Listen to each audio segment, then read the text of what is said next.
what research has shown is that people who are languishing, they're low on the mental well-being piece, will miss more days of work.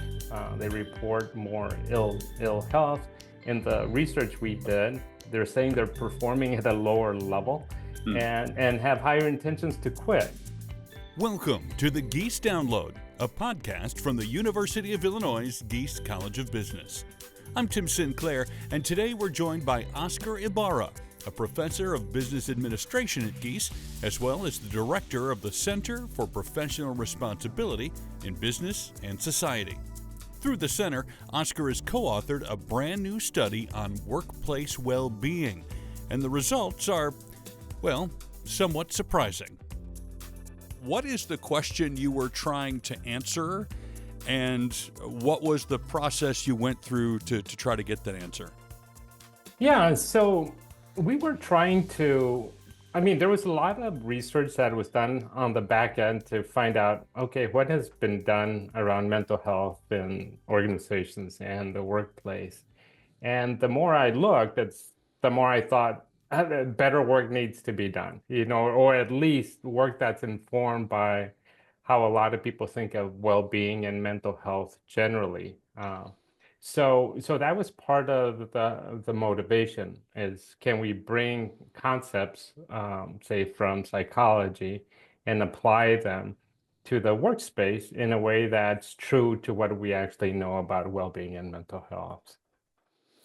How does one go about figuring out what the mental health and or well-being is of a large group of people? Obviously, individuals can go to a doctor or a therapist or a psychologist and start working on those things individually. But as a researcher, how do you start to figure the answers to those questions out? Yeah, I think with when we think of mental health, many times what also pops into our minds is the idea of mental illness, or malady. And when we go in that direction, we're likely to think of somebody who's visiting a doctor or a therapist because of depression or anxiety. And these are all conditions that are usually diagnosed through some instrument by a trained clinician. There are instruments that have been developed by, say, more general psychologists to try to get us to try to do broader surveys, of a lot of people versus, one person at a time, and those have been corroborated with diagnoses that are done in clinical settings, for instance. So in our study, we have a couple of those measures in place. The other thing that we do with our research is not just focus on the illness part or the malady part, but on well-being. And another big goal we had for this research is to actually develop a measure of well-being that could be distributed to a lot of people and get a sense of how they are doing individually, but also with time, what we'd like to do is, if you're surveying a specific organization, maybe find out how people in the organization or a specific unit or department within it are doing as well. So I think the approach is to try to capture more people, and do that efficiently, even though we'll probably be losing a little bit of the fidelity that you would get in a one-to-one interview. You used, when breaking things down, or at least as I understand it, the words languishing and flourishing. Those were kind of the how people were doing at work and how their mental well-being was whether it was causing them to flourish or languish. I guess the big question is, what did you find? And then I guess the second part of it is, how do you define kind of what languishing looks like, or what flourishing looks like, or maybe even just the definition to those words for your study? So based on the measure that we created for the study, the measure of well-being, depending on the pattern of responses that individuals give to those questions, and it's actually a 28 item questionnaire, but half of it is specifically about the workplace, and half of it is about life outside of work. So that's an Okay. important distinction we also want to make because it's usually not made. But depending on the pattern of responses, you can categorize individuals in terms of, are they flourishing, meaning that they, in a very regular basis, tend to experience certain, happiness, satisfaction, but also they're telling you that I'm functioning well at work. I feel I have autonomy, I am growing, I feel I have good relations and so forth. And that's a regular response. Almost it's if it's not every day, it's almost every day. So those folks end up in the flourishing category. And it's the folks at the other extreme who, it's hardly ever do I experience these sorts of things. Those are the ones that end up in the languishing, especially the severely languishing category. So, what did you find? Where are most people? Are they flourishing or languishing? And that was one of the surprising findings from the research. I went in as I usually do, open-minded. It's like because we're trying to, first of all, make sure we have good measurements of this. So I'm not going to make any assumptions about what's going to occur.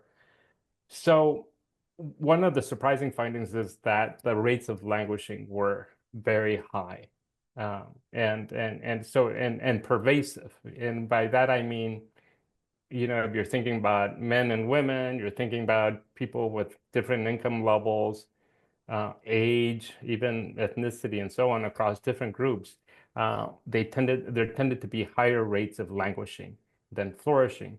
And then you can break down that languishing category a little more.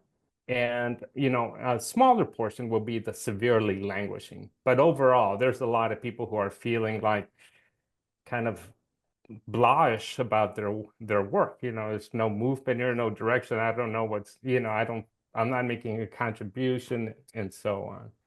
Did you investigate the why behind that, or are you just going, "Hey, we're trying to get the pulse of the workplace and people's well-being. We'll do the why part later." Yeah, we have some ideas about the why, and I wouldn't suggest that we're capturing all of the possible reasons for this, but we think we have a sense of a couple of I think factors that are influential here. One of them has to do, and I'll just back up a little bit because the research, we're going to be following up the research so that we can have longitudinal data, meaning we're reassessing people in the future, and that gets us closer to being able to say if something's caused by something else, for instance. But one of the things that I'm very interested in is this idea that I came up with, the analysis and so forth, that I call the squad analysis, or just what kind of culture is the individual experiencing as a function of, say, the coworkers, your boss, and just the organization as a whole. And you can end up with different profiles as a function of support you're getting from these others, and also the amount of control and autonomy, and you would say self-direction you can have at work. And you can do some interesting, sophisticated analyses with these and come up with these different profiles. And what you find is that flourishing rates are much higher in one of those profiles, and they tend to Hmm. be really, really low in another one, and and and then middling. Actually, you find more languishing than flourishing in all of the others. There's a special category, where things seem to be going well for those individuals in those organizations. So that's one way we try to get at, okay, how can we explain why people are flourishing and languishing? And that tells us a little bit about the kind of relationships they have at work with coworkers and their boss, but also in terms of just how they operate on their own, do they have a little bit of control and autonomy in the work? It's not solely devoted to the size of their paycheck then, right? No, and in the analyses we control, for income and so on. So, no, it's these other, uh, factors in your workplace that that you in a sense deal with on a regular basis, right? The people you work with, and also just how much you can control the work, in terms of the work you do. This is stuff you're dealing with all the time.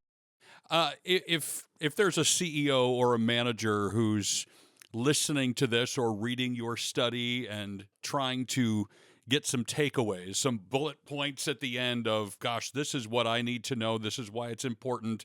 These are things I need to do or things I need to change. What would be a couple of things that you would highlight? Well, one of them is that, is that this is going to affect the effectiveness of your organization, how productive it is. You want employees to show up, and if they show up, you want them to actually be, focused on the work that they should be doing. And what research has shown is that people who are languishing, they're low on the mental well-being piece, will miss more days of work. They report more ill health.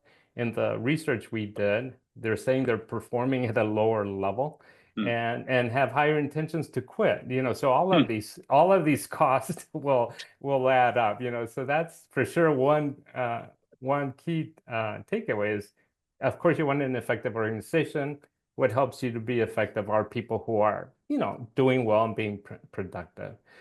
I think a related one has to do with just, I guess the other side of that is that there's a lot that organizations and leaders can do, to try to move more of their workforce, say if they're languishing, to the flourishing category. And that's one of the things that I really like about the way we define and measure mental well-being at work, is because it really gives you specific targets to take action on, right? If you find out it's a little bit that it has to do with, say, control and autonomy, maybe there's some things you can shift around to give people a little more control. If it's something about relationships at work, or people feel like they're not making a contribution, again, it gives you some ideas about, things that you could be doing as well. You talked a little bit about how you plan to follow up, but what are the next steps for you now that you have at least one data set and some answers and statistics? How do you follow up on that, and what's the plan? Yeah, so part of the plan is to follow up on some of the original participants. When you do longitudinal research, and then ideally you would be able to track everybody down and get responses from everybody again. So you won't have everybody in the second wave of data, but we want to track them down so that we can make a stronger case for what's leading to flourishing and languishing, but also the outcomes that follow from high rates of languishing, whether it's the low job satisfaction, low engagement with their work, and so on. So we want to do that for sure. But more generally, we want for the research to serve as a resource for organizations. I would say, for society in general.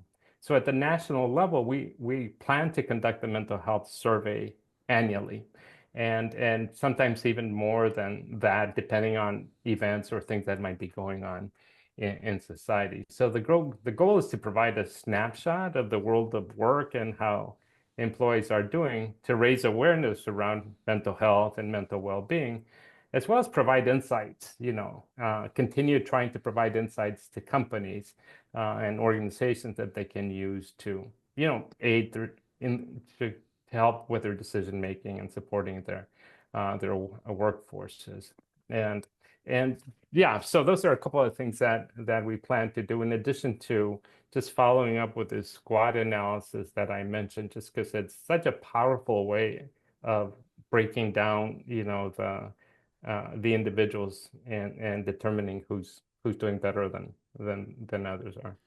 Why would you say it's important for Gies, a business school, to one have these answers, but on a broader scale, bring psychology and some of these other areas of study into what they do?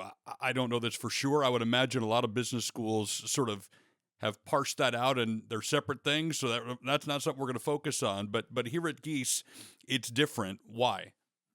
Yeah, I really like the opportunity to blend both. I think based on the discussion we've been having, there is this idea that to the extent that employees are doing well, and everybody at Geese will be an employee sometime in their life, and get the chance to manage, other employees. So just having that awareness as you go out into the workforce of what things to look for that will help you kind of stay steady in your work and career, I think is useful for the students to know. And it's useful for them as managers to just have that sensitivity of the importance of employees, how they may not necessarily be saying, I'm depressed or anxious, but they're not necessarily doing well, right? So it's important to be sensitive to that. More generally, I see business and psychology as just kind of being uh, going together almost naturally.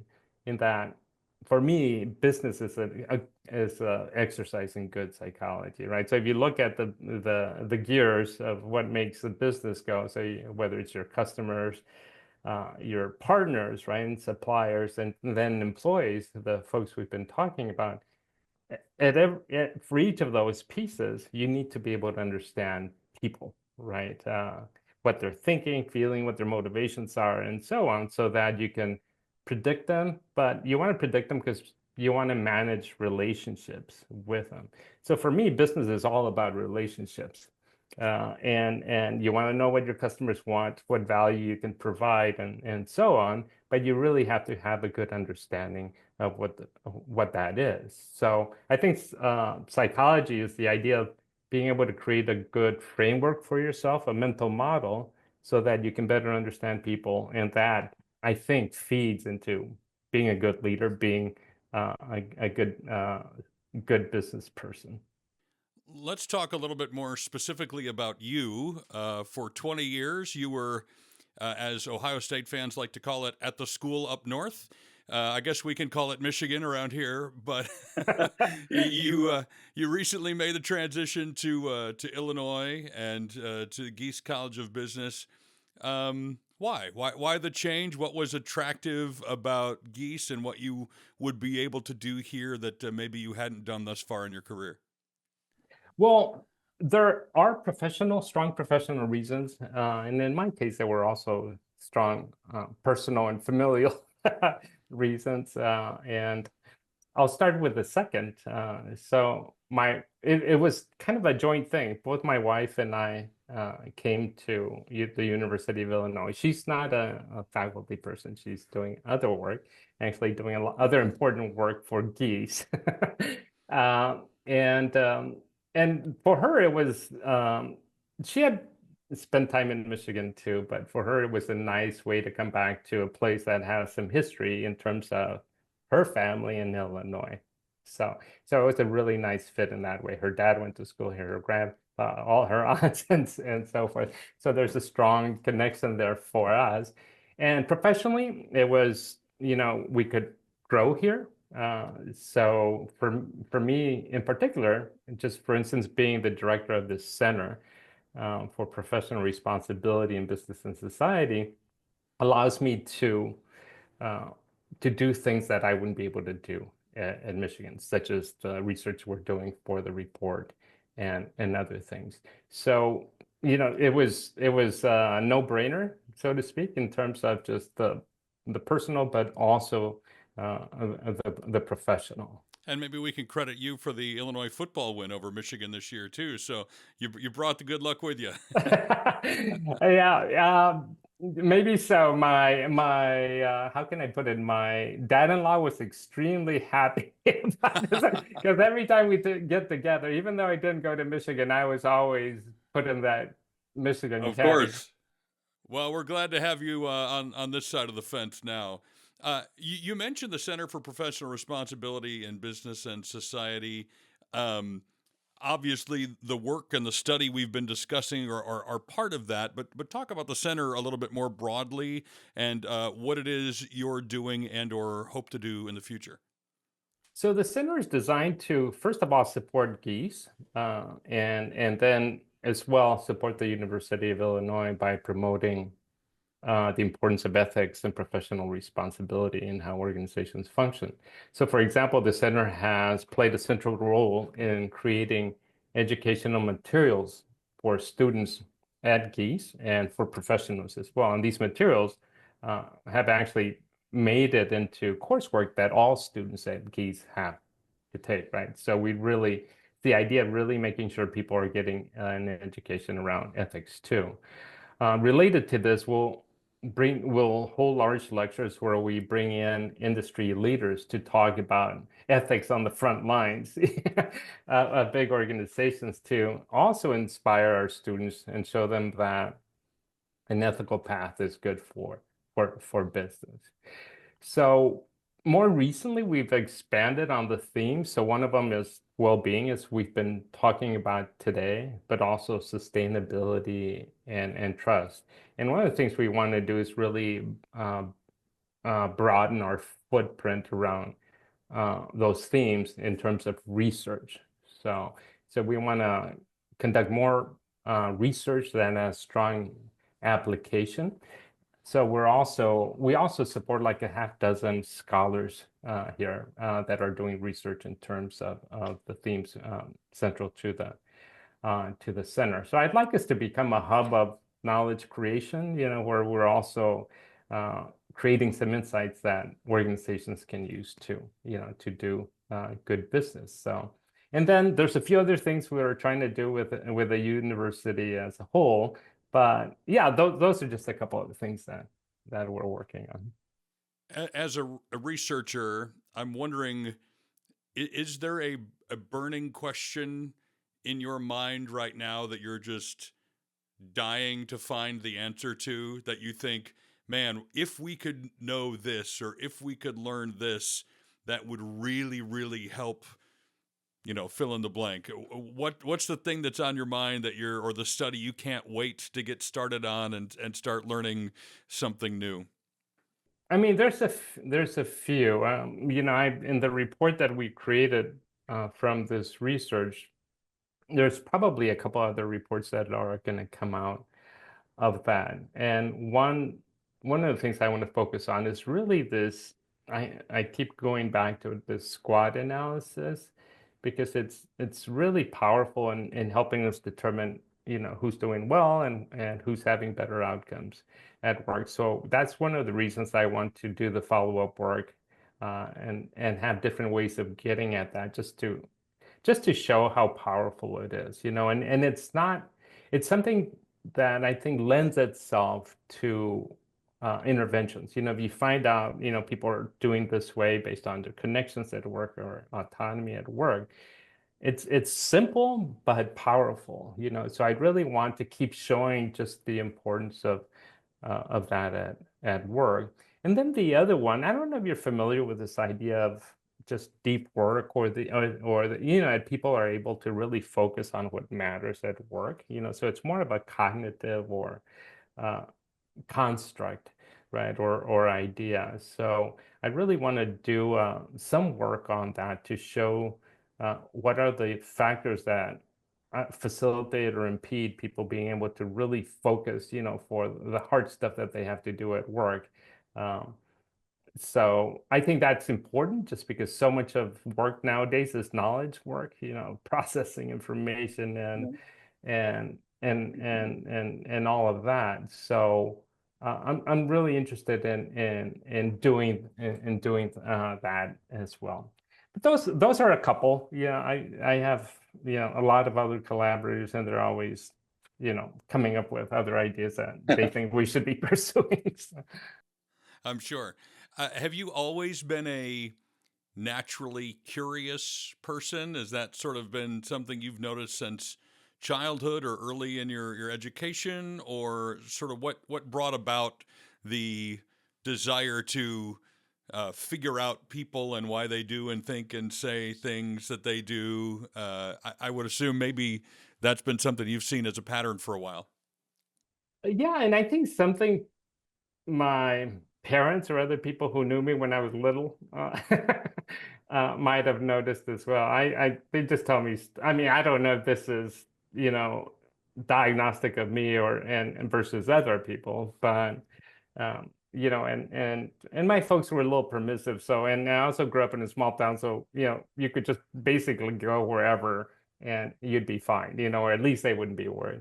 So I'd go across the street and see my neighbor working on the house and just pepper him with questions. And so I think this happened a lot. I was just always interested in seeing what people were doing and what they were up to. Later on, I was very interested in biology, and I still am. I love animals and plants and nature and all that stuff. But then I figured, a big part of really who we are is, say, in terms of our environment and nature, is our people. And I was just fascinated by people and why they do the things they do. So I I can't say that I there's certain periods in my life where I'm thinking, no, you definitely weren't very curious because, but I'd say for the most part, it is a mindset that drives a lot of what I do. For the work you're doing for all of us who are in the workplace and trying to better our lives and ourselves and our situations, and specifically for the work you do at Gies. I know it's a special place, and I'm glad you're on board. Well, thank you. I love my work, and I like digging into this, and I'm glad you're interested. And that's really what we want, is other people hopefully finding this to be of use. Be sure to join us for the next Gies Download. In the meantime, you can learn more about the Gies College of Business at giesbusiness.illinois.edu.